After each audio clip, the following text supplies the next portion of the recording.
Hello, in front of me I have REALME Watch 2 Pro, and I'm gonna show you how to unpair this watch from your phone. To unpair this watch, we need to open the REALME Link app on our phone. In the app, we can press and hold on our REALME Watch 2 Pro, and then tap on Delete Device, and then tap Confirm.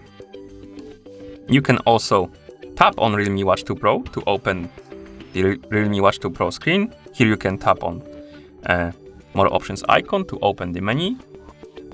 In this menu you can scroll down, tap on Delete Device button, and then tap Delete to confirm.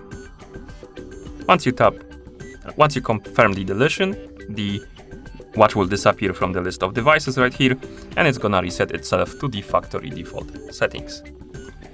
And that's how you unpair this watch from your phone. Thank you for watching. If you found this video helpful, please consider subscribing to our channel and leaving the like on the video.